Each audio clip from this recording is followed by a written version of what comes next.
Hi there and welcome to our Ancient Wisdom, our Sacred Ancient Wisdom series. I'm Mike Handcock and today we're going to be talking about one of the most bizarre, if you like, figures of the ancient world and yet one of the most profound, Pythagoras. Pythagoras was born over here in Samos. And this is a little island, Greek island, just off the coast of Turkey. And the year was 569 BC. In fact, he was prophesied, and when his mother and father were in Syria on a trading mission and she was with child, they sat down with a soothsayer and they asked about the child, and the soothsayer said that this person would become one of the most profound people in history. So much so that they even renamed the mother Pythera after the soothsayer, and then that became Pythagoras. And it's fascinating to me that his name even became the relationship with pi, P-I, one of the things that he was known for. But it wasn't pi, P-I, it was pi, P-Y. Unless when you take where he finished his life in southern Italy, there his name was Pythagoras. P-I, so maybe it came from that. So Pythagoras as a young man was interested in music, he was interested in astrology, he was studying philosophy, and at one point he actually got sponsored by the person, a great wealthy individual who later became a tyrant in Samos, to go out of Samos, out of the Greek islands, and he went to Egypt. And he was in his mid-30s by this stage, and he joined some of the mystery schools in Heliopolis, two in fact. He was kicked out of the first one because they said he wasn't worthy.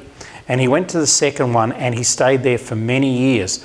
And at that point, the Egyptians were raided by the Sumerians. And Pythagoras became a prisoner of war and he was taken to Babylon. But because of his intimate knowledge, he became a favourite there in Babylon and became a vizier and mentor to some of the nobles in Babylon. He didn't return to Greece until he was well into his 50s. In fact, 51, 52 years old. And that's when there was a lot of problems in Samos and the island was not what it used to be. And again, it was under the reign of a tyrant. So Pythagoras moved to the south of Italy.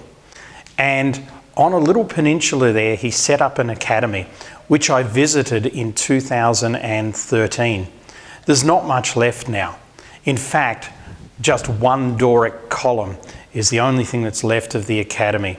On there has been many things since. Roman sites, a Roman senator lived there, and there's now a little church built on the site as well. But what was Pythagoras famous for?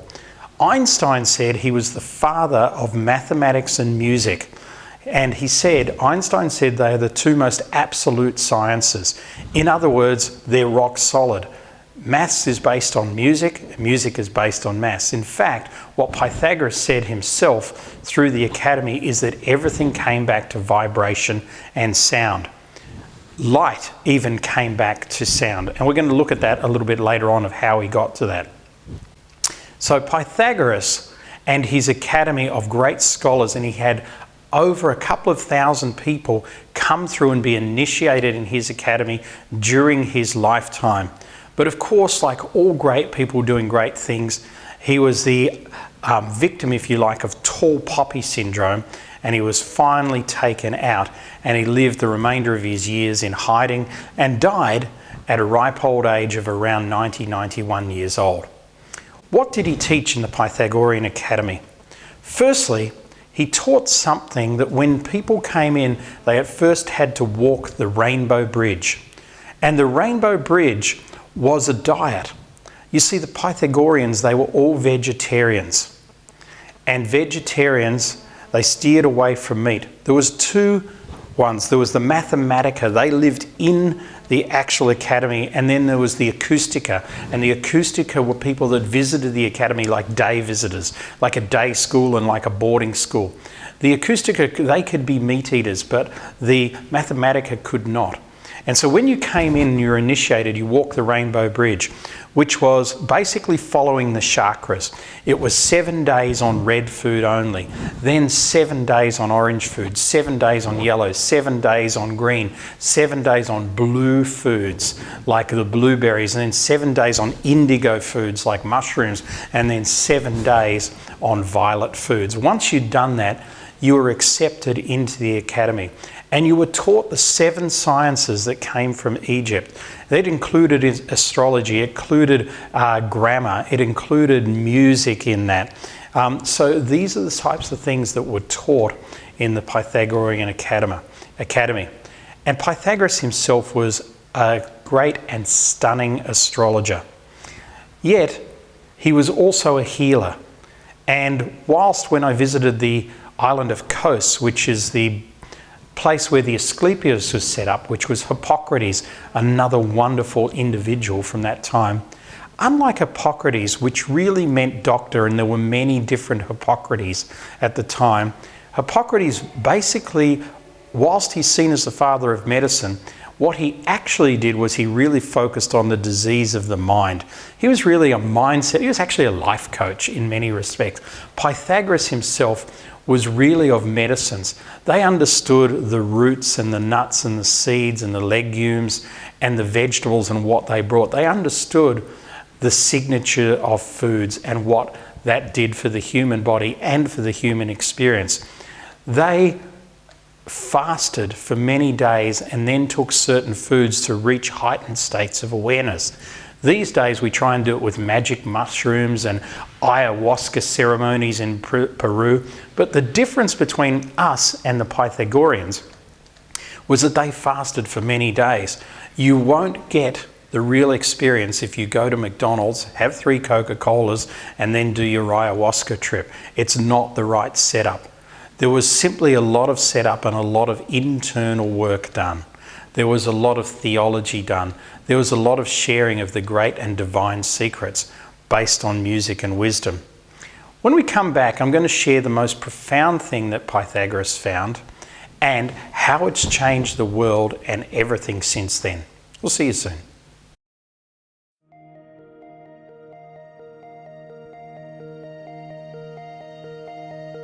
We don't do travel, we do profound life experiences. Welcome to Soul Journeys Travel. For more than 10 years, we have led groups of conscious individuals to some of the most exotic ancient sites on Earth. Machu Picchu and Incan empires, Egyptian gods and the pyramids, Mayan prophecies, Viking adventures, On the Trail of the Templars, and even Asia's first spiritual cruise are just some of the spectacular individually crafted tours run here at Soul Journeys. Not only will you experience ancient wonders and sights your eyes have waited a lifetime for, our leaders will help you experience sacred circles, past life experiences, inner journeys, and de-engineering of your human programs that will assist you in overcoming undercurrents and blind spots that have held you back in your life. You will experience a deep and true wisdom, and at Soul Journeys, we share the alternative archaeology and research completed by our leaders that will help you understand that much of what you have learned and have been conditioned with is a lie, allowing you to make better and more informed personal decisions in your life from then on. Some of our clients have done up to 8 journeys with us. Why, you may ask? Because at Soul Journeys, we design personal and intimate journeys for your soul to magical ancient sites around the world, coupled with brilliant leadership, wisdom, and coaching. Join us and have a profound life experience. Go to www.rockyourlife.net and click on Soul Journeys. Welcome back to finding out more about the wonderful sage Pythagoras and the Pythagorean Academy. Now, whilst we've just been talking about foods, there's an old saying that Pythagoras said, beware of beans, never touch beans. Now, he's not talking about the wonderful legume, the green bean, or even kidney beans. What he was talking about there is he's talking about the bean counters, which these days we are called the accountants and politicians. So he was saying steer away from anything to do with politics. So I just wanted to clear up that little one because it's one of the sayings that people often think, why was this vegetarian against beans? So, as history has it, One day Pythagoras was walking past a blacksmith shop, and he watched the blacksmith and he was pounding the anvil with a big hammer. Then he changed to a smaller hammer, about half the size, and he pounded that anvil again. And Pythagoras noted that, and he must have had a true ear, a musician's ear, he noted that this note sounded exactly the same as the note from the heavier hammer, except it was the same, but it was higher. These days we know this to be an octave. So what he did was that he went back to the academy and he got some people to string up some sheep intestines of lengths, so one length this high and one length this high, on a lyre, and he plucked them and he realised they were the same notes.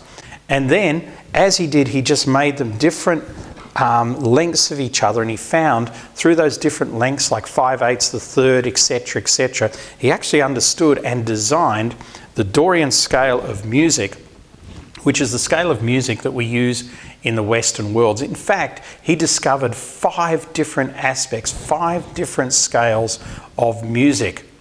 And those 5 different scales are known today and used by most musicians that do any sort of theoretical music.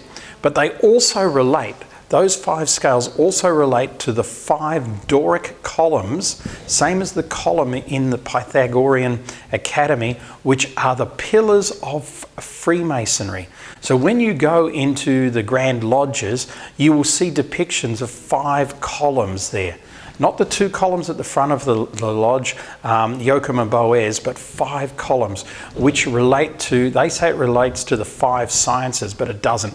It relates to these 5 exact musical scales that Pythagoras found all of those years ago.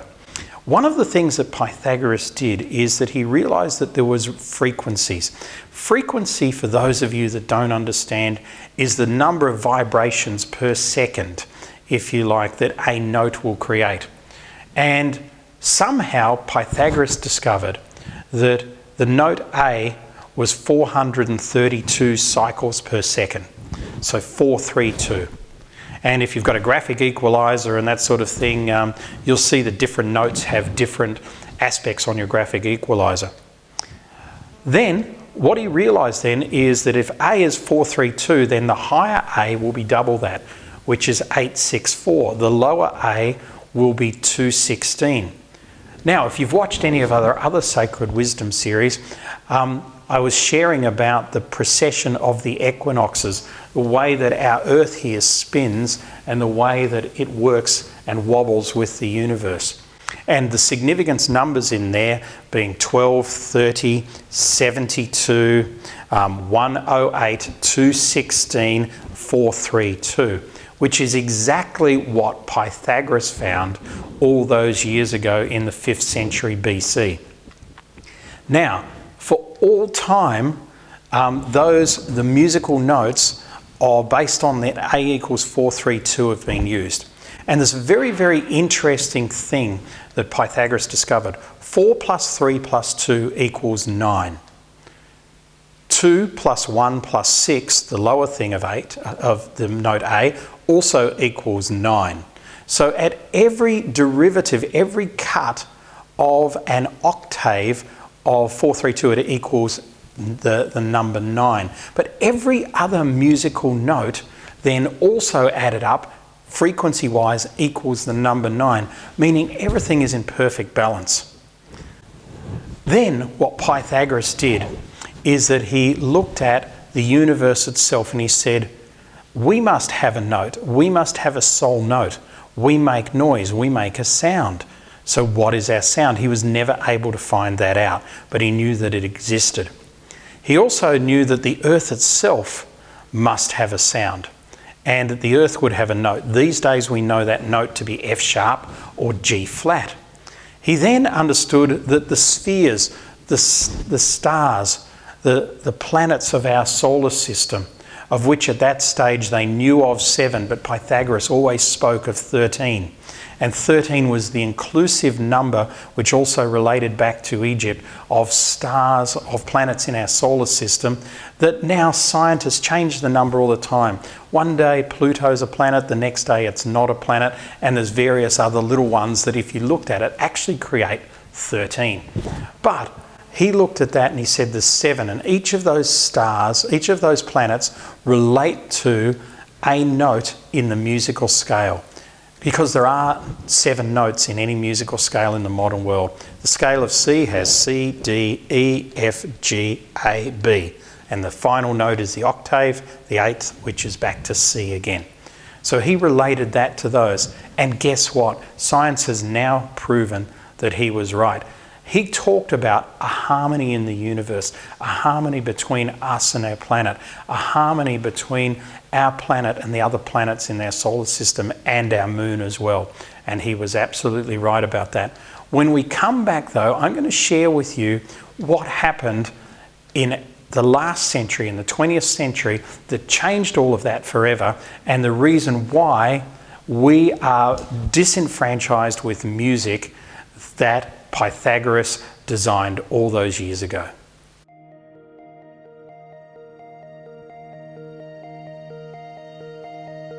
We don't do travel, we do profound life experiences.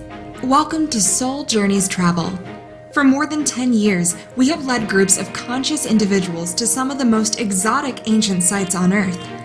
Machu Picchu and Incan empires, Egyptian gods in the pyramids, Mayan prophecies, Viking adventures, On the Trail of the Templars, and even Asia's first spiritual cruise are just some of the spectacular individually crafted tours run here at Soul Journeys.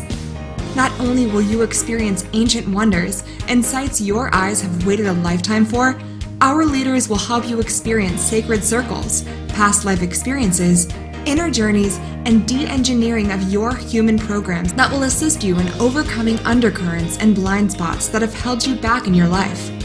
You will experience a deep and true wisdom, and at Soul Journeys, we share the alternative archaeology and research completed by our leaders that will help you understand that much of what you have learned and have been conditioned with is a lie, allowing you to make better and more informed personal decisions in your life from then on. Some of our clients have done up to 8 journeys with us. Why, you may ask? Because at Soul Journeys, we design personal and intimate journeys for your soul to magical ancient sites around the world, coupled with brilliant leadership, wisdom, and coaching. Join us and have a profound life experience. Go to www.rockyourlife.net and click on Soul Journeys. Hi and welcome back. I'm Mike Handcock, and we're talking about Pythagoras. Born in 569 BC, yet what he discovered is as important today as it was back then. In fact, more important. Before we went to our little break, we looked at the music, if you like, of the spheres, that everything was in harmony, and the fact that Pythagoras himself created the musical scales as we know them today, and that those scales and those 5 scales that he created relate to the 5 pillars of Freemasonry and the 5 sciences that come underneath that. Yet, when darkness falls on the earth, something occurs to knock us off our harmony. When you are disharmonious, you end up in dis-ease. Dis-ease will then translate into disease. And in 1936, there was a conference in Copenhagen. And it was quite a strange conference because it was actually a global tuning conference. And representing Germany at that conference was Joseph Goebbels, known as Hitler's henchman. Goebbels was a guy who basically was a very neglected child, very insular, had a lot of internal sexual problems and things like that he dealt with through his youth, but got into the Nazi party, got alongside Hitler, became a great orator himself, was definitely a genius mind, and he convinced Hitler that one way to take control of the masses was to create disharmony amongst people. So he went to the tuning conference in Copenhagen in 1936 and basically bullied through a change to global tuning. This is why now any of you that are musicians here would be thinking that I'm talking absolute rubbish before the break, because you know that A equals 440, because on your guitar tuner it says right in the middle there, A equals 440 cycles per second. That's because Goebbels had it changed in 1936. So music written prior to that, all the tuning was to 432. And what I'd ask you to do is, don't believe me, go to YouTube and just Google Stairway to Heaven in 432, and you'll find just some guy somewhere playing Jimmy Page and Robert Plant's Stairway to Heaven, firstly in 440, which by the way is what Page played it in, and then playing it again in 432. It's the exact notes, it's played the exact same way, yet that little tweak makes it so much more beautifully harmonious to the human soul. So why did Goebbels and the Nazis do this? The minute they did this, they changed everything. Nothing equaled 9 anymore. Nothing was harmonious anymore. So all of us are just beings of sound. Matter comes from light. Light comes from sound. So if you fundamentally create chaos in sound, then you're creating chaos in matter as well. So if I'm feeling chaotic because something's not resonating with me right as it used to in the past, then I'm going to look for a false prophet or a false god, and I'm going to follow Hitler. So that fascinating thing disrupted all of the technology from before. And I've even learnt recently that there's a fantastic app that you can get for your iPhone or smartphone that actually changes music back to 432. I haven't listened to it yet, but I think that's something that I might do very, very soon. So let's get back to Pythagoras. Now, if you're like me, you probably went to school and did mathematics. I was never very good at it, although I'm pretty good at maths these days. But it just never interested me. All this theorem and stuff like that just wasn't of interest to me. So I had no affinity with Pythagoras at school. If I had have understood that he actually designed music, I would have been all over him in a shot. Yet, what he is known for is the relationship of pi and the Pythagorean triangle, which of course is one side at 3, one side at 4, and this side at 5, which you put two of them together and it creates the most amazing shapes. You are aware of this because every architect from the ancient Egyptians through to the Templars and the great Gothic cathedrals, through to Frank Lloyd Wright, who built the Bitmore and many other stunning places in the USA, has used Pythagoras' theorem either intuitively or in a way that actually is fundamentally creates design. When we look at pi, when we look at that golden ratio of the 1 to the 1.6, that is what Pythagoras created, then what we see is we see true beauty. Our eyes are accustomed to assuming beauty based on these golden ratios. Now, Pythagoras discovered that through his studies of music and through his studies of the spheres, and then he created it into the mathematics, which he taught to the students who went out to the world and documented this. And people like Plato were great students of what Pythagoras has done. So the next time you go to a church or go to your library or look at one of the famous buildings of Rome or the Parthenon in Greece or anything like that, and you look at it and you go, that is a beautiful building. The reason why it's a beautiful building is because of the work of Pythagoras and what he discovered. So where do we leave this story of Pythagoras and what happened after that? There is no documented writings of Pythagoras himself. The only documented writings of him are from his students. But what he's known for, what he's truly known for, apart from his triangle and the formulas that go around that, is his relationship and the interaction of all things. The way that human beings relate on a soul note level, the way that we relate with our world on a harmonious level. And that when we're in harmony, great joy is had and great things happen. And where somebody comes in who can totally create disharmony simply by changing some of the fundamental things that resonate with us, everything turns to chaos. We stop following our own beliefs and we follow the beliefs of others. That, in my mind, is Pythagoras' true legacy. We'll catch you on our next show very soon.